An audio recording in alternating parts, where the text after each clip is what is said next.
Will do. Good afternoon, everyone. As Shanda said, my name is Laniera Jones. I am the Chief Value Officer with TOC. Just wanted to get us going today and sharing a little bit more information about our organization. TOC is a premier professional development organization, a nonprofit organization, and our goal is to strengthen networking forums among learning leaders, primarily in the federal government, and support in those who support the federal government space. Our vision is to build a community. If you've been with TOC before, you have seen our community in real time, how we interact and engage, and today is one of those opportunities that we have to engage with our TOC community. So we're excited to have you here today. As Shanda mentioned, our 2022-2023 professional development program is centered around learning experiences. These experiences include an introductory webinar, as we're doing today. Then we'll have a subject matter expert webinar and a half-day in-person workshop. So we're very excited to bring these elements to you, focused around the topics of DEIA, intentional virtual learning, and the future of the federal government. So we are excited to bring these three themes to life for you all this year and allow you to deepen your learning and engage with us. Registration with TOC is open, so we would love to have you register for our learning experiences or our annual institute this year. Our registration includes our annual institute, our webinars, in-person workshops, and our partnership events. You'll see on the right side of your screen our registration options for this year. So we have multiple options for you to be able to join us in the way that works best. You're not missing anything yet, so we encourage you to register soon so you'll get the full TOC registered experience this year. And as always, our premier event is the 2023 Annual Institute, this year hosted in Ocean City, Maryland. We're excited to bring our theme to life for Catch the Wave, from Training to Transformation. Our Annual Institute will be hosted April 30th through May 3rd. And as the Annual Institute Chair, I am very excited to bring this event to you all this year and help to engage with you all in catching the wave. So now I will introduce our speaker for today, Mr. Kevin Wright. I have worked with Kevin Wright before, and I can promise that he's going to bring you an engaging learning experience today through humor and his apt for getting people to think. Kevin is the managing partner and CEO of Aris Insights Group, a leadership development and diversity, equity, and inclusion consultancy. With more than 20 years of leadership experience, Kevin capitalizes on his experience spearheading organizational change in businesses to service corporate, industry, and industry association, higher education, and government clients in the areas of leadership, strategic management, and diversity, equity, and inclusion.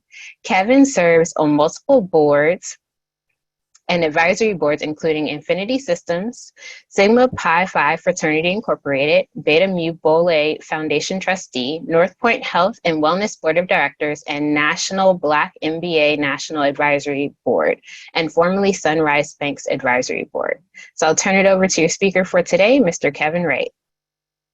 Thank you, Laniera. Let me make sure I'm off of mute. Yes, I am. And let me go ahead and start to share my presentation.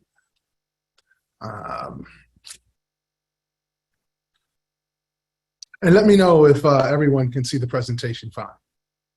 We can see your presentation wonderfully, Kevin. Thank you. Perfect. I'd like to ask everyone to do me a huge favor really quickly and take their phones off of mute. Can you open the line, Shanda, and let them, just so that I can hear everyone? Unfortunately, this is a webinar. I'm unable to do that. So you're unable to do that. No worries at all. I'll tell you what. But I will then ask everyone to please participate.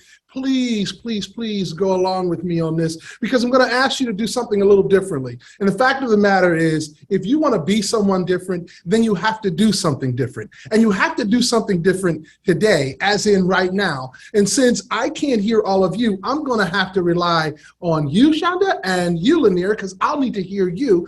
And I know that I can see icons. And so if you hear me, give me a thumbs up. Let me see those icons showing me that. Okay, there we go. We got the thumbs going. Perfect, perfect, perfect. I need more. I need more thumbs. There we go. There we go. You know, I'm liking the diversity of the thumbs too. I'm seeing a couple other than the gold thumb. So I'm loving that as well. Hey, look, we're going to talk about success in the dirty dance of diversity. And I'll tell you in a little while why I call it the dirty dance of diversity.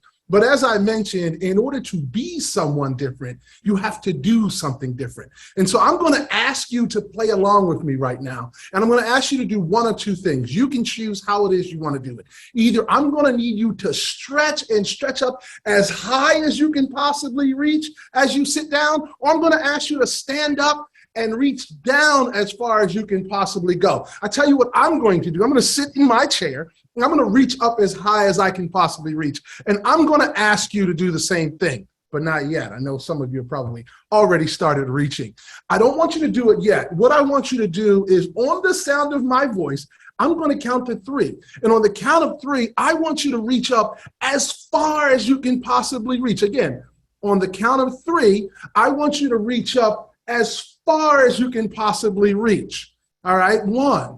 Listen to my voice. Don't bring your arms down, because I'm going to give you another directive really quickly. All right. So on the count of 3, reach as far as you can possibly go. 1. On the count of 3, as far as you can possibly go. 2, 3. Reach up as far as you can possibly go. Now reach up a little further. Now reach up a little further. Okay, now bring your hands down and give yourselves a big round of applause. Let me see the applause icons on the screen. Let me know that you're clapping. All right. Here's a question that I have for you. By show of the icons, how many people reached up as far as they could possibly reach the first time? How many people? A couple. Okay. All right. How many people reached up even further the next time? When I said the second time, reach a little further. How many people reached a little further? Oh, I'm seeing more hands. Wow. That's interesting, because if you remember, I said reach as far as you could possibly reach the first time, but the second time you actually reach further. Okay, so let me see those hands. How many people actually reached up as far as they could possibly reach the third time? Oh, look, we have even more. Okay, perfect, perfect. Why did I ask you to do that? You're probably wondering. Right? You're probably wondering why I asked you to do that. But before I tell you why I asked you to do that, I want you to understand today we're going to just simply drill down on some tips and tricks and tools, if you will, for how it is that you get the most out of those people that you lead and love. And frankly, in some instances, how you get the most out of you, because this is really about you. And so what we'll be doing today is we'll be simply asking ourselves a number of questions, right? But let me go back. I digress. Many of you reached up as far as you could possibly reach the third time. That's interesting. Why did I ask you to do that? Look, we get about 11 million pieces of data that comes into our brain about every second, and we can only manage about 40 pieces. There's all sorts of research that's been done on how our brains work, and experts have done cognitive studies and heuristic studies trying to understand how it is that our brain works. And some of those studies talk about system 1 and system 2 thinking.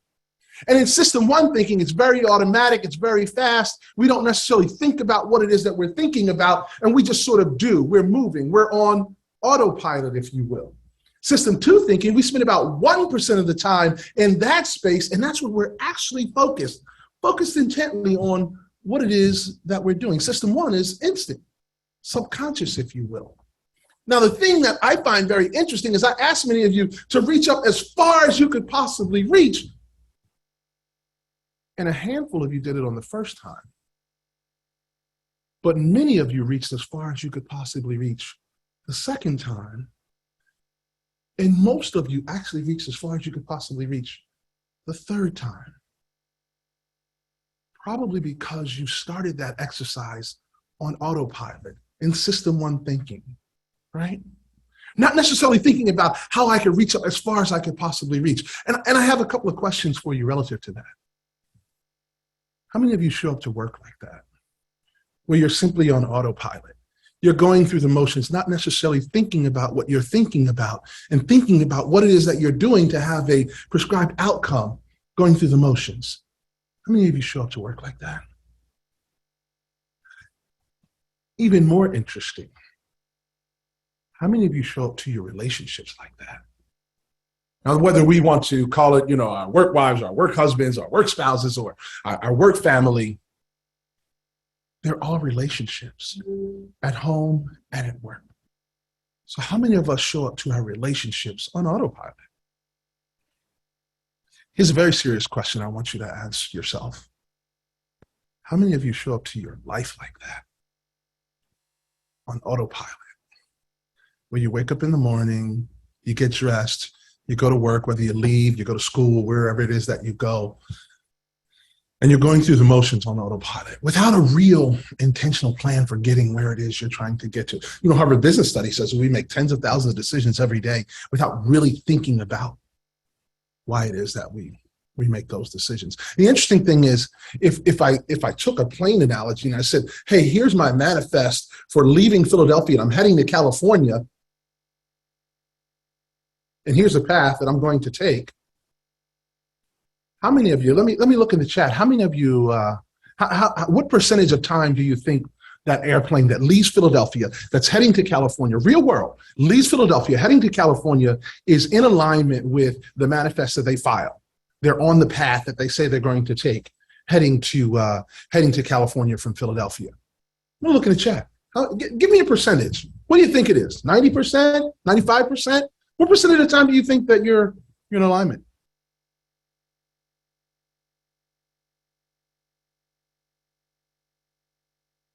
We're seeing 99.9, 65, 95. Wow. Oh, Dr. Powell, that's interesting. Flight plans have to be filed. Yes, they do. What percentage of time are they in alignment with those plans that are filed? 90%. I would say less. Less than that. Somebody give me another guess. Less than 90%. Yeah, I tell you what. Oh, 80%. Wow. You guys are. Oh, that's interesting. 30. Terry says 30%. Terry, it's less than 30%. Less than 30. I'm going to tell you it's less than 10. Dr. Powell, you're right. It's about 3% of the time that we're on target as an airplane leaves Philadelphia and heads to California. And frankly, if you're not constantly calibrating, that airplane will wind up about 600 miles off course for where they intended on landing in California, if they're not paying attention, right? If they're not recalibrating. And so I use that as an analogy for you to say, make sure that you are constantly thinking about what it is you're thinking about, where it is you're headed, and constantly recalibrating. We're going to do a little something really quickly here. I want you to take out pen, paper, pad, whatever it is that you're using to write. And here's what I want you to do. I don't want you to edit. I don't want you to think about what you're writing. I just want you to write. I'm going to give you a term, and I just want you to write. What we're going to do is called a stream of consciousness writing. And it's a technique that we use to sort of write without editing, right? Without pausing, without punctuation, without hesitating, without headlines, anything. I'm going to give you a term. And I simply want you to write what you think about this term. Hopefully everyone has a pen, a pad, a laptop or something, iPad that they're writing on. Here's the term I want you to write about.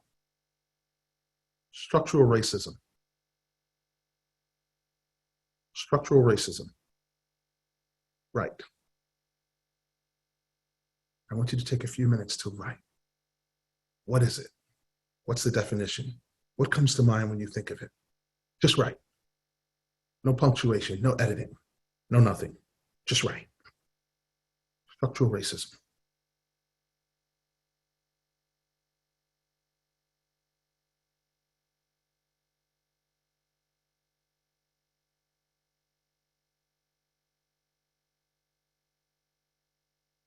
I want you to describe your thoughts. I want you to describe your feelings. I want you to describe what passes through your mind as if you're narrating to yourself without punctuation, without pause, without hesitation. Just write. Structural racism. What's it mean to you? How do you feel about it?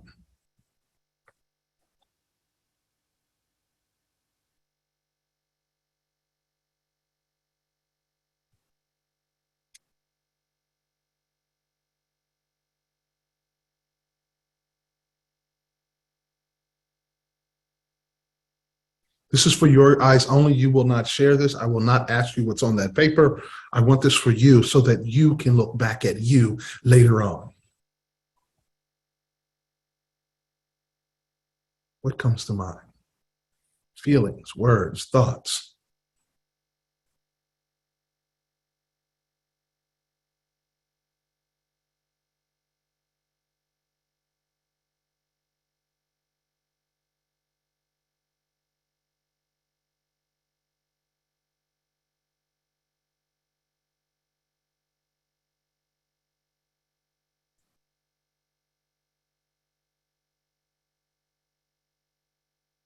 One more minute. Just right.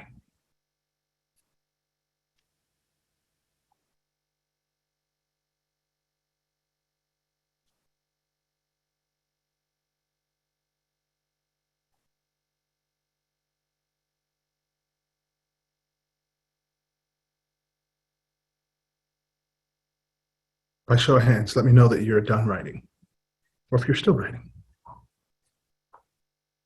By icons, that is.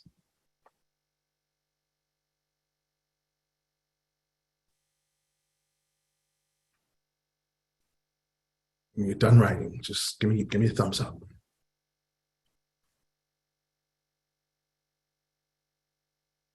"30 seconds.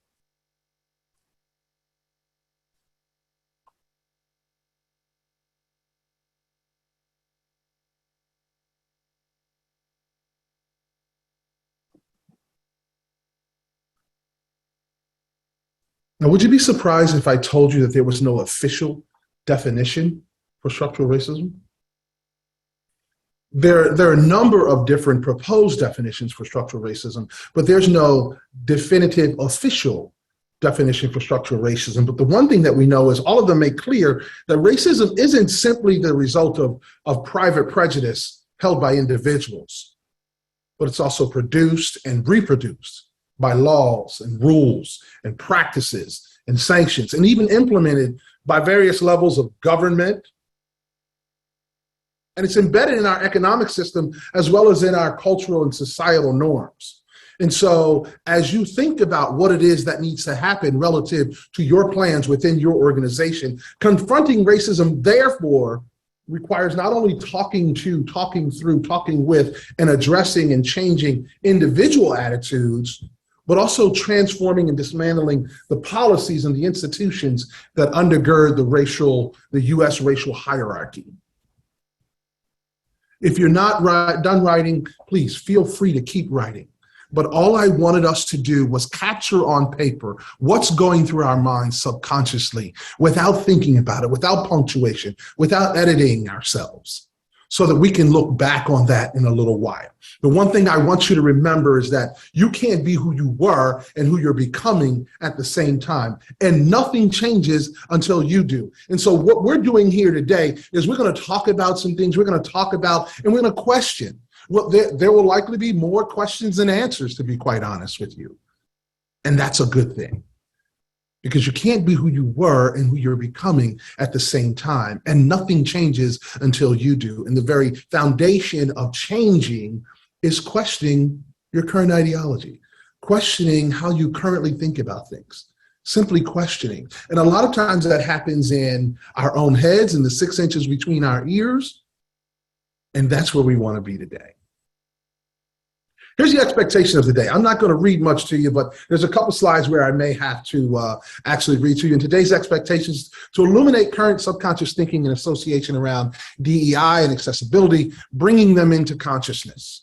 We want to gain the methodology for engaging in difficult conversations and interactions with productive pro-social dialogue to drive real outcomes that get the most from those you lead. I always say those you lead and love because, it's people. And that's what we're really focused on. We're focused on how to get the most out of ourselves and the people that we work with, that we live with, that we love. And third, to question unconscious attitudes, automatic preferences, hidden biases. What's our purpose? What's our capabilities? This whole notion of self. Now, in doing this, I want us to understand that we don't have to be right. Oftentimes we have difficulty, we find difficulty when, we want to prove that we're right. I want you to understand that two things can be true simultaneously, right? Two ideas can be right simultaneously. And so what I would ask that you do today and moving forward as you talk to your colleagues on subject matters like these is to listen, appreciate their perspective, accept feedback, and oftentimes accept feedback without sort of a rebuttal or having to respond. Oftentimes as humans, we listen for our time to speak as opposed to truly being present and listening to what's being said. And so in this instance, I'm going to ask you, and moving forward, I'm going to ask you to listen, not necessarily for our time to speak or for your opportunity to identify where, maybe you're right and they're wrong, but to simply listen. Even if you identify that, because sometimes that happens subconsciously, don't do it in that moment. Just listen and walk away and maybe come back later, because as you reflect on it more and more, you may either one, come up with a different idea, or two, further refine your position to be able to have then a productive conversation. And we're going to talk a little bit about how to have those conversations, but I want to be clear that we understand that you can't be who you were and who you're becoming at the same time, and nothing changes until you do. There's three questions that I ask whenever I encounter someone, and I would ask that you ask whenever you encounter something like this, a webinar, or you're going to some continuing education or to a meeting or what have you. There's a few questions that I ask, and the first question is real simple. Why are you here? How do you define success? What is it you want out of today? Why are you here? Secondly, and extremely important, what do you stand for? See, we can't encounter DEIA like our grandparents did, right? This is not your grandparent session on diversity, equity, inclusion, and accessibility. When I say, what do you stand for? I want to know, what are your values? What's your value system? What's your ethos? That set of fundamentals, those beliefs and those guiding principles. What's your credo, right? I can tell you mine. Mine is do as much as you can for as many as you can, and let God and the universe conspire on my behalf. That's do as much as I can for as many as I can, and let God and the universe conspire on my behalf. What do you stand for? The truth of the matter and the work that we do inside of our organizations, it really does start with us. We are the most important piece of that. And so we have to have a full understanding of who we are in order to do that work fully. The other interesting thing is, as we talk about this space and as we dig into this space, we think about work and business, a long time it was about being invulnerable. Yet I think after 2008, in the first economic downturn, we began to see what people actually desired and craved was a level of authenticity and a level of vulnerability from our leaders. And so what I would say to you is vulnerability may be the key. Invulnerability certainly does put up a wall, right? And so I'm going to suggest that you be vulnerable. In fact, I'm going to suggest that you think back to a time as you think about working with diverse individuals and helping to drive change within your organizations. I'm going to ask you to think back to a time when you were marginalized or you felt marginalized. Take a second and think back to a time when you felt marginalized. The reason why I ask you to do that is when you see yourself reflecting in another person's experiences, in another person's situation, your heart subconsciously or intrinsically goes out to them. And so it becomes exponentially easier to sort of put yourself in their shoes when you think back to a time when you felt marginalized. As we have this experience today, I want you to speak freely. I want you to speak openly. I want you to speak only about yourself or for yourself. And again, vulnerability is okay. As you think about a credo, if you know your credo, please feel free, share it in the chat. It helps us to understand who you are. We have to have a clear sense of who we are so that we can be fully authentic as we bring our full selves to work. The interesting thing is Don Miguel Ruiz, the author of the author of the Four Agreements, says that that man or woman's greatest fear is not death. Our greatest fear is to be alive and be 100% who we wish to be. You know, if you think about it, we are fully acculturated to be accepted in our culture. And so oftentimes that's at the expense of suppressing who it is that we really are. I put up here a list of values. The thing that's interesting is there was a study done and they created about 200 values that were then whittled down to about 14. I'm going to ask you to take a second, take a moment to capture your values. And think for a second, have you ever had a time when someone rubs you the wrong way? You just can't sort of figure out what it is. You don't know exactly what it is about that individual, but someone sort of rubs you the wrong way, or, you know, they just don't align with you. Oftentimes what's happening is you're having a values misalignment. And so we're always moving at 100 miles an hour, and oftentimes we don't take the time to stop for a second and ask ourselves, what are our values?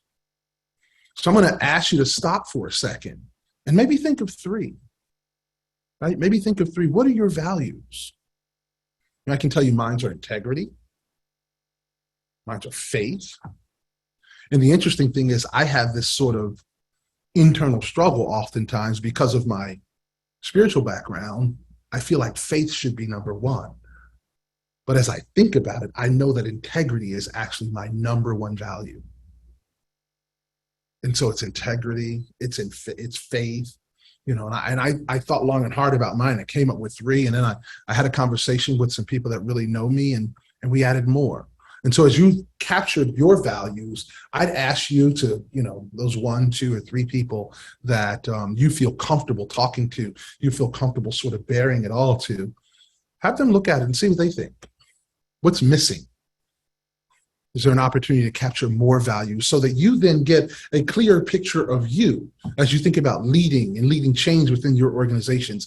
Understanding and having a true sense of what your values are will prove to be exponentially valuable. Now, along with why are you here? What do you stand for?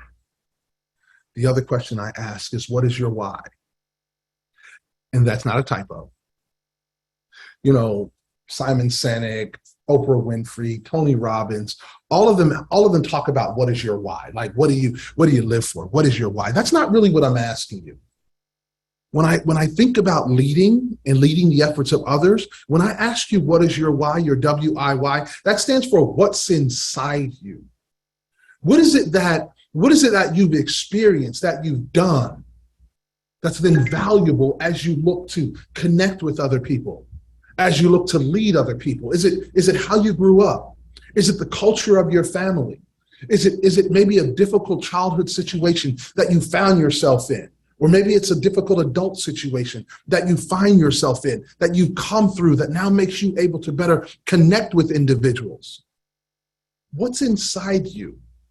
We are a product of our experiences. We're a product of those things that we've gone through life and encountered, you know, and it helps to develop our ethos. And so as we think about leading other people, we should have a clear sense of what our ethos is.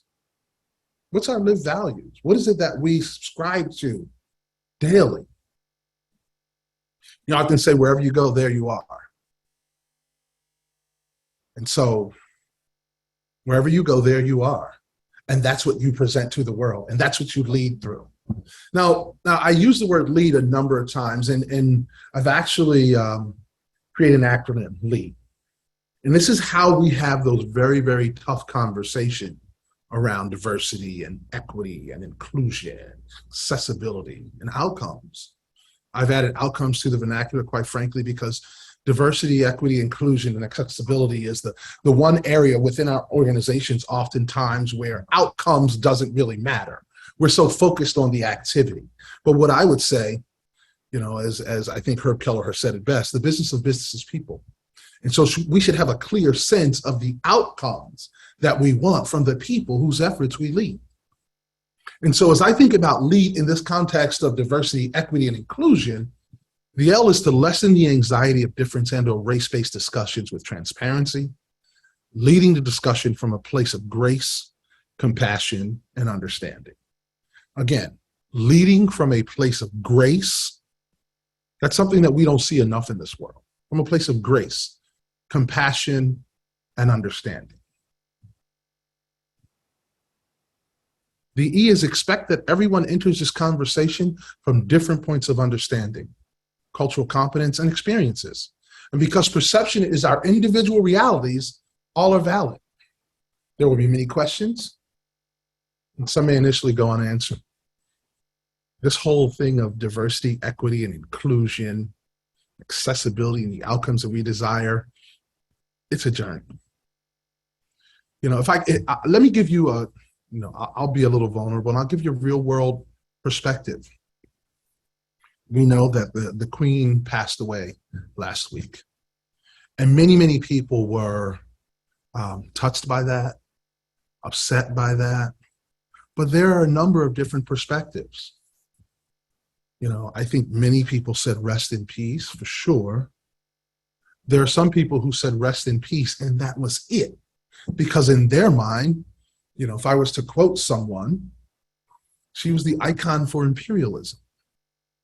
Now, that may in fact rub some people the wrong way, but that is how some people feel. And so imagine as you get into a conversation, you may be in your office and one person is sort of mourning the death of the Queen, and another person goes, rest in peace, but they have a different perspective, right? They may think about the notion of how the Queen precluded ethnic minorities from working at Buckingham Palace at some point during her tenure. And that may rub them the wrong way. And so now here's the opportunity to have a grace-filled conversation. Again, expect that everyone enters a conversation from a different point of understanding and cultural competence. So someone may feel one way if they're thinking about it from the injustices that happened around ethnic minorities, whereas someone may think about it very differently. Maybe they're here in the States, maybe they're in England.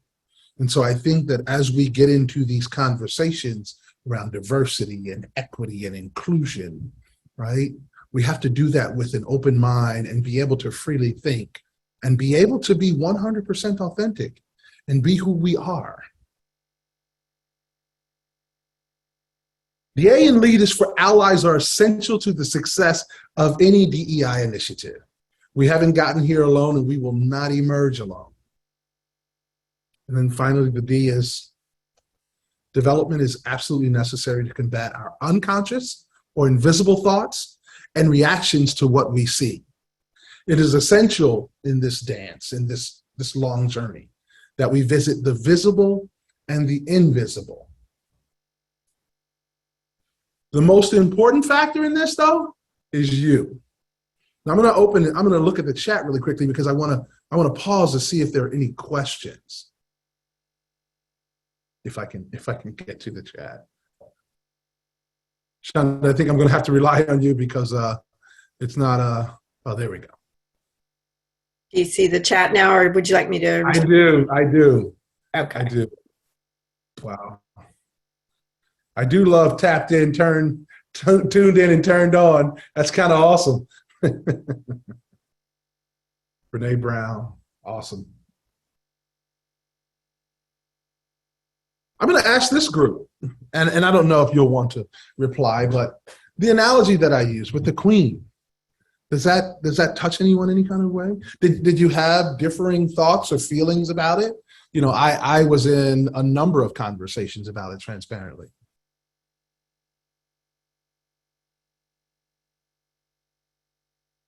All right, we got quite a bit more to cover, and so I'm going to keep going. Please, if you have questions, drop them in the chat. Shonda's monitoring the chat, and so we can certainly visit those. Here's something I said that if we go back, I said the most important factor is you, and you might be wondering, what do you mean the most important factor is me? The fact is, as humans, we're something else, right? And interestingly enough, we assess others differently than we assess ourselves. Subconsciously. Right? Oftentimes, this quote here is, I'm working overtime because I'm dedicated to my job. But my coworkers just do it for the money. How many times have we seen sort of this sort of remark. And it may have been about overtime, or it might have been something else, right? Where we sort of, attributed an external incentive motivation to someone's behavior, but then we looked at ourselves and said, I'm doing it for some altruistic or internal incentive reason. And that's a bit of a rhetorical question, but the fact of the matter is, it's something that we do as humans, and it's called extrinsic incentives bias, right? It's the tendency to attribute more power or influence to external incentives for other folks, right? As opposed to ourselves. So we sort of judge ourselves a little differently than we judge everyone else. And so the next time we have that sort of that experience, I want us to stop for a second and remember, am I sort of exercising a little extrinsic incentives bias here? And I bring this up probably because, we're often talking about implicit biases and biases in general. And this is one that I don't think that we think much about or that comes up much, right? Because we're often thinking about, bias as it pertains to someone else. And so what I want to do is often hold up the mirror to say, wait, let me check my stinking thinking. Am I doing this right? Yeah, we can talk about ways of reducing implicit bias with other folks, right? See people as individuals, right? Consciously work on our stereotypes. Pause and reflect, or what I like to call write then read. Oftentimes we can pause in the moment and then reflect later, but sometimes it's easier if we sort of write and not edit ourselves and then go back and read it, right? Consider and adjust your perspective and then increase your exposure. It's interesting, how often people use that analogy. Well, I have an ex-friend, whatever that is. I have a black friend. I have a gay friend. Right. But the mere fact that you could say you have one would say you probably need to increase your exposure. Right. And here's the other thing. We have to increase our exposure because of the way the brain works. Remember I talked about that system 1 and system 2 thinking. Well, in that system 1 thinking, right, our brain absorbs and it sifts through a myriad amount of information and only takes in and absorbs that information that supports our current ideology. Right. And so by increasing our exposure, we're consistently introducing information that may cause us to slow down a little bit or gives us another perspective from someone that we know, like, and trust. Right. That begins to help us to think differently as a result of that exposure. Right. I mean, it's something as simple as if I can see it, I can be it. Right. As we think about children and their growth and their maturation, right? I don't know if you guys are aware of this, but Disney just casted Haley Berry, the twin, in The Little Mermaid that's coming out in May of 2023. I would encourage you to go look at some of the videos that show little black girls that see when her face shows up on the screen, how their face lights up, right? Because their exposure has been to Ariel, and Ariel has always been a white mermaid with red hair. And so all of a sudden, when they see this little black girl show up on the screen and realize that she's Ariel, that touches them differently.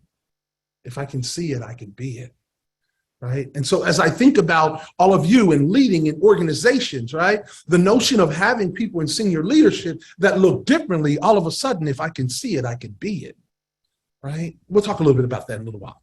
But here, how many people are familiar with this? Probably all of you. Where are you in this process? Right? I'm going to give you an acronym that I created that, I take a little flack for sometimes because it's rather elementary, and I try and boil things down to their very essence. And it's a real simple acronym. It's P plus B plus A equals S.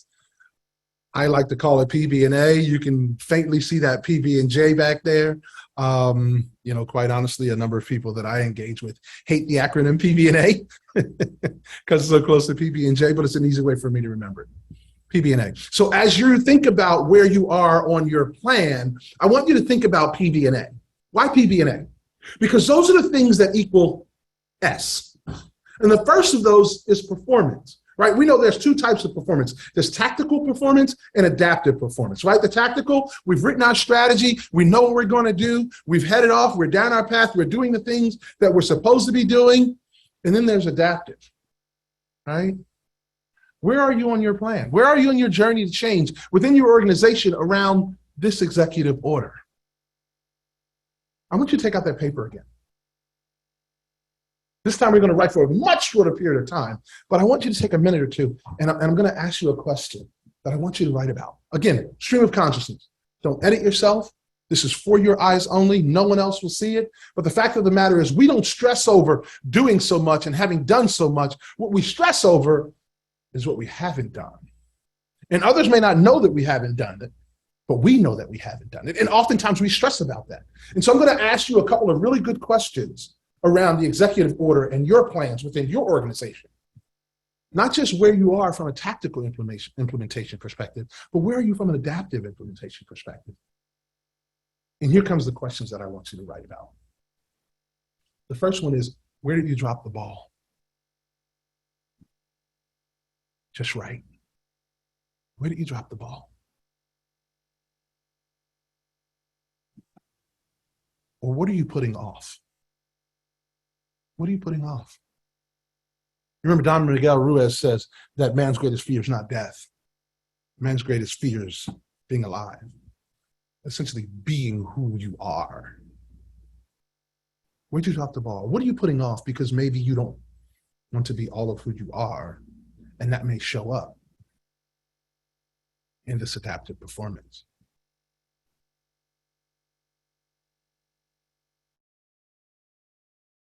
Where did you drop the ball? What are you putting off?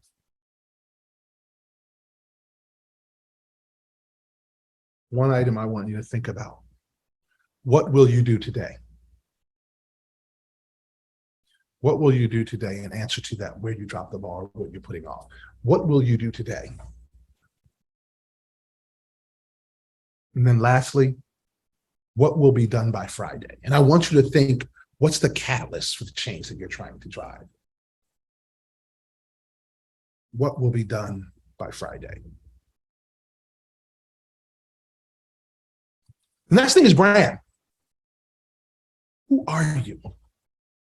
Right now, when I'm talking about performance and I'm talking about brand, I'm not just talking about you here. What I'm also talking about is how are you providing the opportunity for those individuals in your organization that you want to succeed and excel? How are you also providing them the opportunity to show their performance, to showcase their performance? And how are you providing the opportunity for them to drive their brand? You see, the truth of the matter is 80% of your success is tied to your brand. What do people think about you or those that you lead before they walk into the room? What's your brand? What's your creed? What are the icons of the language that are around you and who you are? If I say to you, I'm loving it, I bet you could tell me who that is. If I say to you, just do it, I'm sure you can tell me who that is. Right? What is your brand? What's the brand of the individuals that you lead? I want you to think about them from a brand perspective. Think about yourself from a brand perspective. What speaks the brand you? Right? What's your creed? What's your set of beliefs? What's your set of aims that guide your actions? What's your ethos?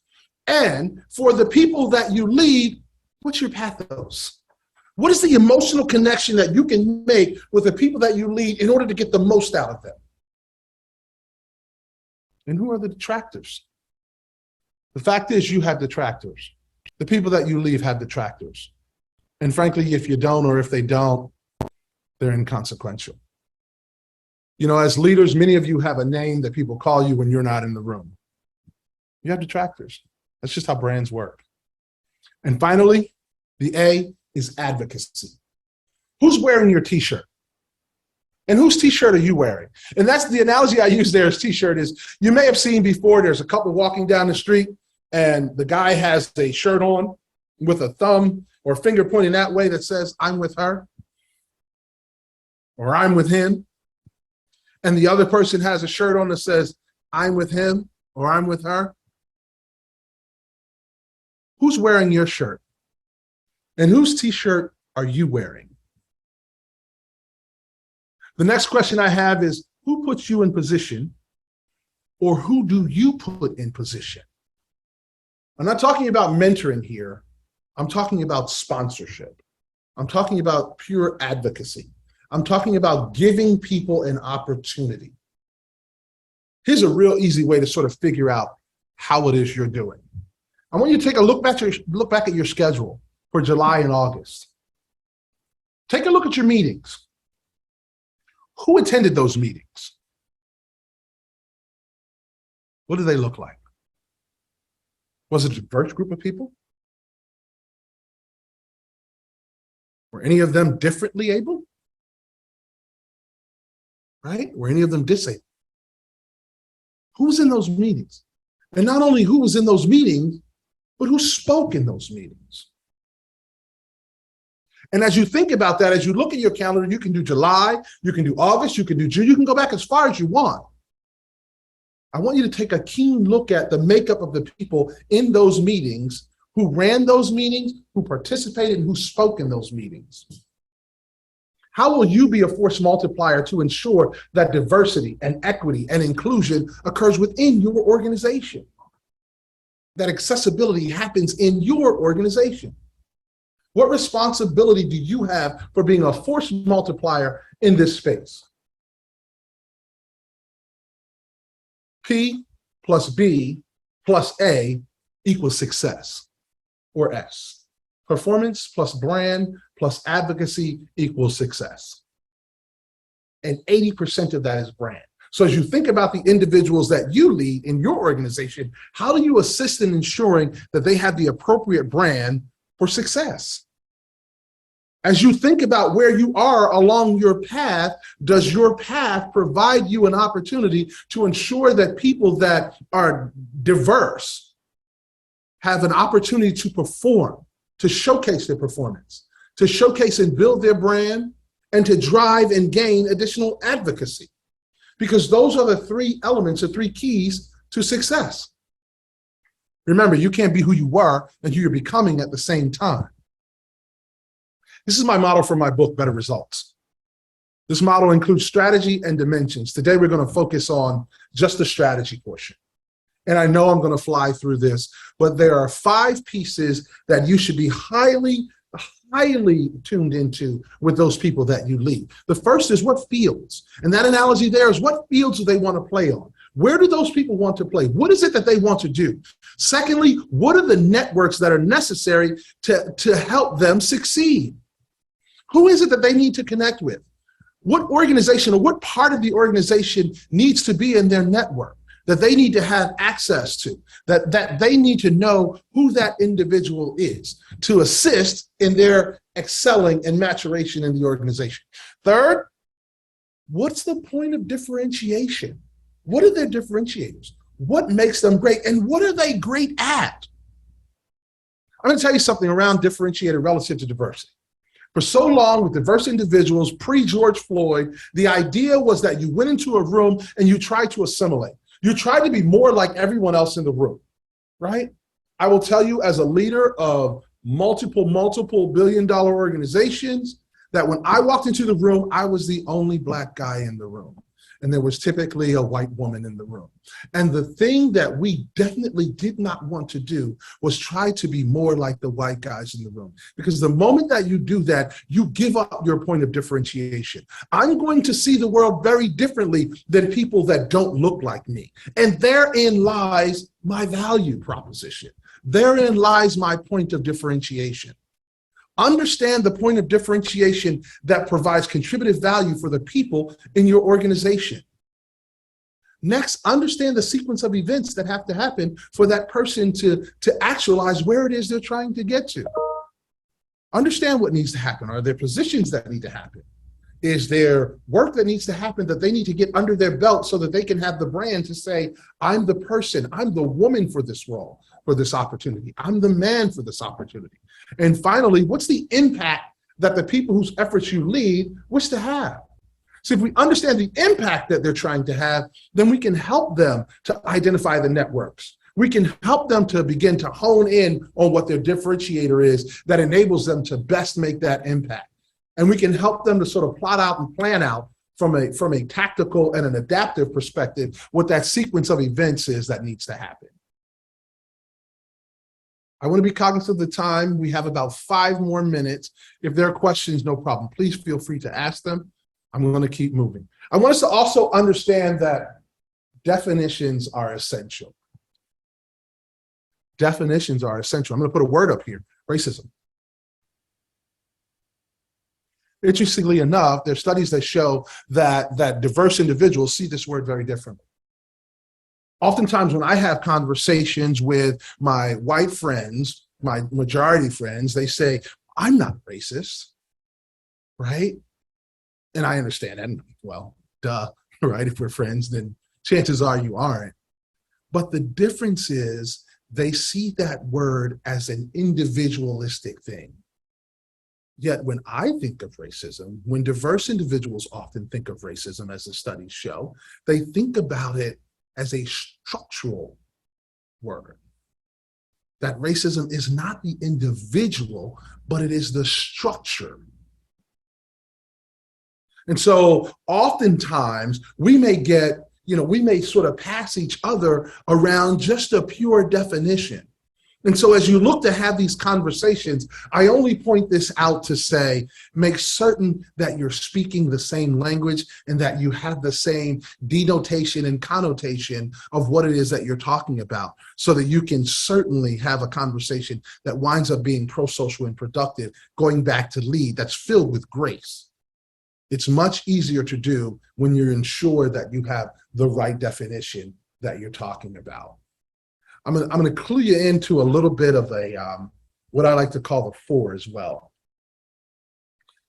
As in the introduction, I work with a lot of organizations around diversity and diverse strategy and what it is that they're doing within the organization.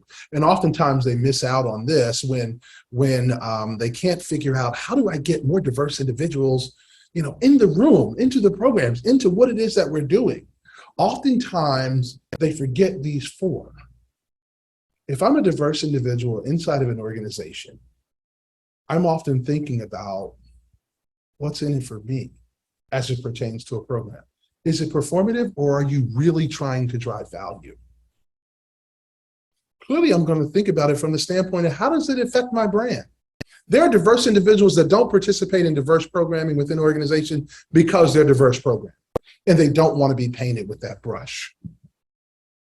The other question is, where are we going? Which is oftentimes followed up with, we've headed down that path before and it went nowhere. And so you have to ask yourself, where are you going as an initiative? Have you gone down that path before, and was it successful? And then the 4th piece is, who else is going? Because people want to know who they're going to be with, who they're going to be associated with, and who they're going to tackle some tough topics with. So as you think about your initiatives within your organization where you're trying to drive for diverse individuals, understand the 4. What's in it for me? What's the value? How's it impact my brand? Where are we going, and have we gone before? And who else is going with me?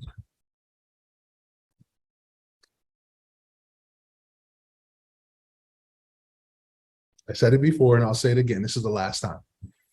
You can't be who you were and who you're becoming at the same time. Nothing changes until you do. I also mentioned I work with a myriad of organizations, and it's very important that you understand the data within your organization. You understand the metrics so that you can actually create a plan that attacks where the challenges are. This is some of the work that I do for many, many organizations across the globe, both nationally and internationally. Diversity, equity, inclusion, belonging. Belonging being huge, of course, because it's your #1 indicator of attrition. And we all know how hard labor is to come by these days. Lastly, Whiteley says, it's not who we think we are that holds us back. It's who we think we're not. The time is 12:59. I am supposed to finish at 1 o'clock. I am giving you back 1 minute.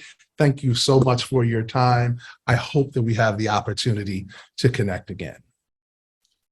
Thank you so very much, Kevin. We really appreciate you being here with us today. For everyone who is on, please note that there will be a short survey for Kevin's presentation sent out directly after. We'd love to hear back from you to help us improve. And we just would love to say that if you are interested in more on the DEIA topic, we do have a learning experience with the Treasury Training Officers Consortium. Check out our website at www.trainingofficers.org for more information about that learning experience.